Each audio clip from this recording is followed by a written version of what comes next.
This is All India Radio. In the program Spotlight, now we bring you a discussion on gearing up for the first I2-U2 virtual summit. The participants are Arun Kumar Singh, former diplomat, and Manas Pratim Bhuiya, journalist. Ambassador Singh, the leaders of India, the US, Israel and United Arab Emirates will have a virtual meeting on Thursday, and it will be first meeting under the framework of the newly set up four-nation grouping I2-U2, and we all know that in fact I standing for India and Israel and U for US and UAE. And this virtual summit is taking place at a time when we have been witnessing geopolitical turmoil primarily arising out of the situation in Ukraine. So how do you see this grouping and its leaders holding a virtual summit in the midst of geopolitical flux in the region? Thank you, Manas. I think the meeting, of course, partly taking place in the context of whatever is happening globally. In Europe, the differences that are there on European security architecture, Russia's invasion of Ukraine, the consequences from that, US response to that. But it is also happening in the context of US President Joe Biden's visit to West Asia. And he's going to be visiting Israel. He'll have meetings with the Palestinian leadership in the West Bank, and then he will go to Saudi Arabia. This is the first visit he's doing to the region after becoming president. So as part of their own global role, they have also tried to structure partnerships in different parts of the world. And as you know, in the context of the Indo-Pacific, one of the important partnerships that the US has emphasized is the Quad of India, US, Australia, and Japan. And that the partnership has been given a lot of importance and emphasis. It has already met in Joe Biden's presidency 4 times at the summit level, a couple of times virtually and twice in-person meetings, including the meeting that took place in Tokyo May this year, where the two leaders have met and issued a joint statement. So one other arrangement where the US has looked at India as an important partner is in the context of West Asia. And it was in October last year that the first meeting involving the foreign ministers of the 4 countries had taken place, where the UAE foreign minister and the US foreign minister were in Washington. And of course, the Indian foreign minister was visiting Israel at that time, and they had the meeting virtually and decided to set up this arrangement and try to advance cooperation in the framework of this arrangement. So the fact that the US president, when he is visiting Israel, has specifically taken the steps to convene this summit is a signal that they attach importance to this arrangement in the context of building partnerships in West Asia. They attach importance to the partnership with India, not just bilaterally, not just in the Indo-Pacific, but also in the context of West Asia. And the US leaders have articulated that several times that broadly they see India as a net security provider in the Indian Ocean region, welcome the rise of India. So I think they would like India to get more involved in terms of contributing to peace, security, and development in this part. Ambassador Singh, in fact, you must have seen the statement issued by the Ministry of External Affairs yesterday, saying that the leaders will primarily focus on joint economic projects to bolster trade and economic ties. And they have also mentioned a number of specific areas like health, energy, transportation, space, and food security as areas of possible cooperation among the members of the grouping. How do you see this basic framework of the grouping in which they have identified the economic agenda and the trade agenda as the key priority areas for initial cooperation? So I think, as the idea of this grouping came forward, and aside from the bilateral relationship that each one has with each other, I think the idea that if they can do more together for the benefit of other countries in the region, then this grouping would get a wider acceptance and it would further enhance the relationship that each of the countries have. And also we must acknowledge that this grouping has become possible only because in 2020, the UAE moved ahead to establish diplomatic relations with Israel. Because till then, the UAE did not have diplomatic relations with Israel because of the differences related to the Palestine issue. So that has enabled some forward move. And I think the decision of the leadership in all the countries was that in the initial stage, if they could focus on economic projects and thereby they are able to contribute to the benefit of other countries and people in the region, then the acceptance of the grouping would be enhanced. And that's why they've decided to focus on areas that are of great value. Water. There is a tremendous shortage of water in West Asia. Of course, other countries also, but in West Asia, energy is becoming a major issue, including in the context of what's happening between Russia and Ukraine. Global energy prices have shot up. So how do you enhance energy security for different countries? Building new transportation linkages. Then, there's a lot of focus today on space because, a lot of people have pointed out that in the coming years, competition in space will in many ways define the power equations among countries. Space has become an important vehicle for providing connectivity, an important area of gaining intelligence, for cybersecurity. So space is going to play an even greater role in terms of the economy, technology development, and security of countries in various regions. So cooperation in space, and this is again an area where India has a lot of strength. Cooperation in healthcare, and again, because of the pandemic that we are all facing in the last several years, healthcare has come under a lot of focus, and food security, because again, you're witnessing in the context of what's happening in Europe today, that globally there's shortage of food, prices are rising, there is a sense that large number of people may come under starvation, poverty levels could go up all over the world. So these are very, very important areas. And if the four countries together are able to enhance partnership in these areas and contribute to the benefit of other countries in the region and the people of the region, I think the acceptance and the grouping and what it has to offer will be enhanced. And again, similarly, in the context of the Quad in the Indo-Pacific, if you had seen, our leaders have commented on several occasions that we believe that the Quad is a force for global growth. And the idea is that the Quad, if it's through its work, is able to make contributions that benefit the people in the Indo-Pacific.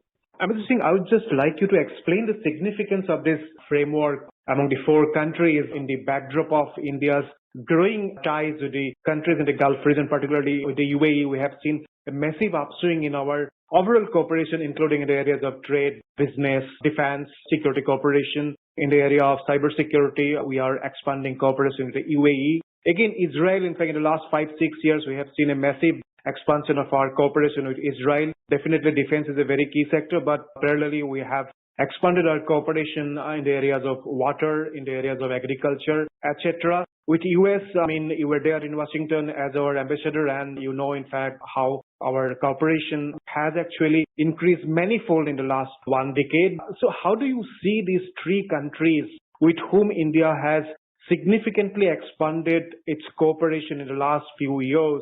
And, now joining under, framework of a grouping like I2-U2. So what is the significance and the timing of the summit actually? When the entire world is talking about food security and energy security concerns, and India has also been playing a vital role in addressing some of the challenges arising out of situation in Ukraine. And in fact, having this summit at this juncture when President Biden is visiting West Asia. So what is the big geopolitical signaling that will emerge from the summit among the leaders of the four countries? Each of our countries involved, India has a very strong partnership. US, for example, is India's largest trading partner, with trade in the range of about $160 billion. And this trade has increased 7 times in the last 20 years. And although we are a trade deficit country overall, with the US, we have a trade surplus, a surplus in trade in goods, a surplus in trade in services. So it's a very important trading field. Investments from the US in India are among the largest foreign investments that we have. In civilian technology, again, US companies are among very important partners for it. Indian companies, in turn, have invested more than $20 billion in the US economy, in IT, pharmaceutical, and other areas, because that gets them enhanced market access in the US and access to technologies in the US. And they have created more than 100,000 jobs directly, and then there is indirect job creation with that.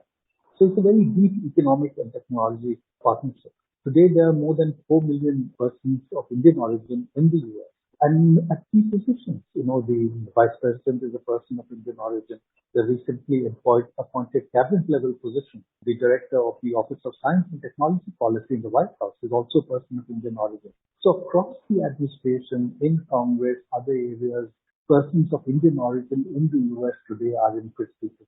And if you look at many industries, Microsoft, Google, Adobe, at one stage, MasterCard, IBM, they're headed by CEOs who are of Indian origin. So there's great potential for the two countries to be able to deepen the economic and technology partnership. And you may have noticed that when the Indian Prime Minister and the US President met in May in Tokyo, the margins of the Quad meeting, in the joint statement, they specifically identified that in the coming years, going to partner in critical and emerging technologies, the new technologies that are coming, artificial intelligence, quantum, side 6G, space, biotech, and this will further deepen the partnership. Israel again is an important partner for India. We source some very useful defense technologies from Israel at acceptable rates, and they've been very useful to us. Israel has worked in agriculture.